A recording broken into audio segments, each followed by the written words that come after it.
A journey from which one can never return. Treasures that can never again be acquired. One's very life, which once lost, will never be restored. Nearly all things in this world will never go back to the way they once were.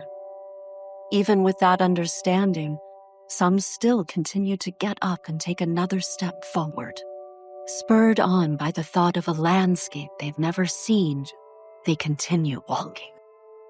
A longing for the unknown is something not a single soul is capable of resisting. This happens because of entropy. The second law of thermodynamics is one of the main laws of our universe. It is the law that does not allow us undo our actions and decisions. It is the law that does not allow us to escape the consequences. It is like the curse of the abyss. This narration says that despite this tendency for things to become more chaotic the deeper we descend, some still push forward into the chaos to discover things that nobody has ever seen before. It is the function of evolution that creates complex beings by using this inherent tendency toward chaos. You may ask how these ideas are connected to Made in Abyss. I should say I learned what entropy actually is from Akito himself in one of his live streams. We are back with the next episode, The Challengers. This is a long episode, so I divided it into 2 parts and we'll call the first part Wandering Twilight. We are in Sereny, a country outside of Earth. It is the most powerful nation of the world's northern territories and has a cold, snowy climate. Nanachi lived in a slum at the base of a large fortress. The people appear to live in a labyrinth of pipe tunnels. There seems to be a large population of orphaned children. The orphans often resorted to stealing or performing on the street in order to survive, although Nanachi instead picked through garbage dumps for food. We see Nanachi in a really depressed state, praying to God. They long for a chance to explore the bottom of the world and its mysteries. This matches what Bondrewd says about Purushka in the 3rd movie. A prayer cannot be born from one who only knows of joy. O child of suffering who curses life itself, there is something only you can accomplish. The book Nanachi has contains a lot of information about the Abyss, especially the Harumari collections. We will talk about them later in the series. We see Bondrewd has come here to acquire these homeless children and make their lives worth far more than what they are now. They probably would not have a future if they remained here, and likely would have died soon. It is important that Bondrewd tells the truth, that his way is not based on conventional wisdom instead of lying. Bondrewd never lies throughout the show. He gives the children the choice to come with him, and says only the brave ones who truly wish to help uncover the mysteries of the Abyss should come with him. He says the children would help forge a path to the Abyss's next era. By this, he means the next 2000 years that is about to begin. We will talk about Bondrewd in depth when we get to the 3rd movie. In this episode, I want to focus more on Nanachi and Mitty. Nanachi meets Mitty for the first time here. From her outfit, it looks like she's not from Sereny, but from a more tropical country.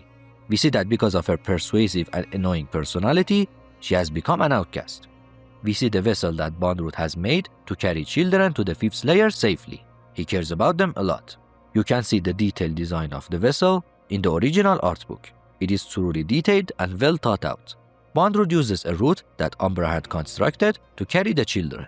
We know this from an unadapted section at the beginning of chapter 32. Uncle Hobo is introducing Bondrewd to Nat and Shiggy. He says that in the span of just 10 years, he accomplished a string of things that no one else ever had. He pioneered inviolable routes. He secured a base to work from even while in the depths. He advanced the stagnated cave raiding techniques in the blink of an eye. The appearance of that swarm of winged insects that seemed big enough to fill up the pit. Bondrewd got rid of them too. Nanachi claims not to have much talent, but they are actually very good at drawing. This comes from a lack of self-confidence, not reality. Mitty, on the other hand, is too optimistic about everything and wants to become a white whistle. This reminds me of Rico's reckless optimism. Mitty says even being good at finding food in the trash cans can be a great talent since there are many relics to find in the Abyss. Mitty is in many ways the opposite of Nanachi. She asks Nanachi to partner up with her, so Nanachi would not be alone either. Nanachi is also able to read netherglyphs too, even though they are not from Earth. They learned it from books people threw in the trash. We will talk about netherglyphs in depth when we reach season 2.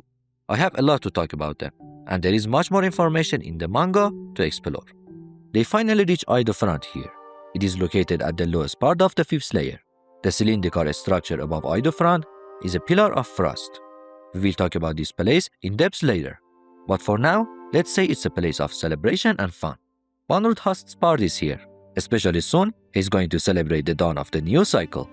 We can actually see one of the musical performances as an OVA. It is called Together with Papa. Purushka writes a sign for Bondrewd to show him how much he cares for him. We see Nanachi explaining the face of the abyss to Mitty here. It is said that the souls of the people who die in the abyss go to the bottom of the abyss, where they change form and depart on a journey to someone who has wished for a life. It is like new people accumulate those souls to be able to push deeper and descend further. We still do not know much about this phenomenon, and it is not yet explored in the current arc, which is about souls. I talked about the face of the abyss and its connections to cave raiders in the previous episode. We have a full narration about it. Nanachi also mentions the idea Ozen told us about, the bottom of the abyss playing the role of God for cave raiders. God is the highest value one desires to become. We see Bondrewd come to ask for Mitty finally. He wakes her up and tells Nanachi to wait for their turn. Nanachi, out of curiosity, sneaks out and overhears a black whistle nagging Bondrewd about the safety of what he does. He replies that this is why he advocated for black whistles allowed in the fifth layer for help, and asks him not to worry. Nanachi gets worried here and looks for Mitty. They find her in some kind of elevator. It must be a test for the future amusement park he is going to build in his miniature garden. The design of this elevator is magnificent. You can see the sketches in the original art book. This elevator is fascinating since it turns the curse of the abyss into a blessing. The curse, as we have talked about, behaves like a fluid, so it can be directed using pipes and capsules. Bondrewd is happy that Nanachi has joined for the test run. He says that previous attempts failed, but with the power of love and companionship between you two, it might actually make a difference. The miniature garden is the upmost part of the sixth layer and is a great place to test ways to handle the curse of the sixth layer. The elevator descends and Mitty promises Nanachi to bear the curse, so Nanachi would not be hurt. The curse of the sixth layer causes someone to die or lose their humanity. It is fascinating that highly emotional and conceptual matter such as love can affect a natural phenomenon. Mitty bears the curse through the ascent. It is at this moment that Nanachi understood that the treasure they were after was not a relic or a place, but someone who would truly care for them and love them.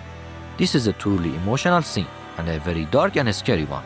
While Mitty is bearing the curse, Nanachi is receiving the blessing of the abyss. Mitty's body gets deformed and she loses her ability to talk or do anything anymore. As her last wish, she asks Nanachi to kill her and let her soul return to Nanachi. The sacrifice Mitty has done became the blessing Nanachi received.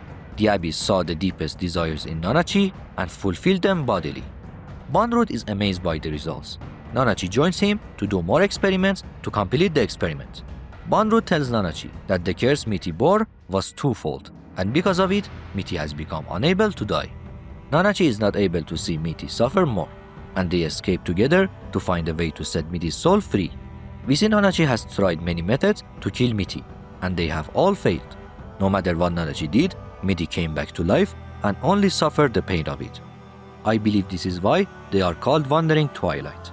A wandering twilight can symbolize a person who exists between what was and what will be, a traveler moving through uncertainty, carrying memories, losses, and unfinished dreams. Like twilight itself, they are neither fully in darkness nor in light, not completely defined by their past, not yet arrived at their future, continuing their journey despite not knowing exactly where it will lead. After hearing Nanachi's backstory, Reg now understands why they want to kill their loved one.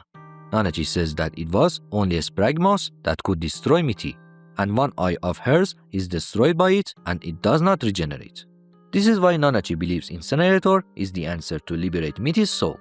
Reg is still doubtful about the fact that maybe Mitty wants to leave and their situation is not as bad as before. But Nanachi explains that Mitty's situation is not acceptable and she is suffering by existing. No communication is possible. Her soul is trapped in her body for eternity. Reg reaches a very deep conclusion here.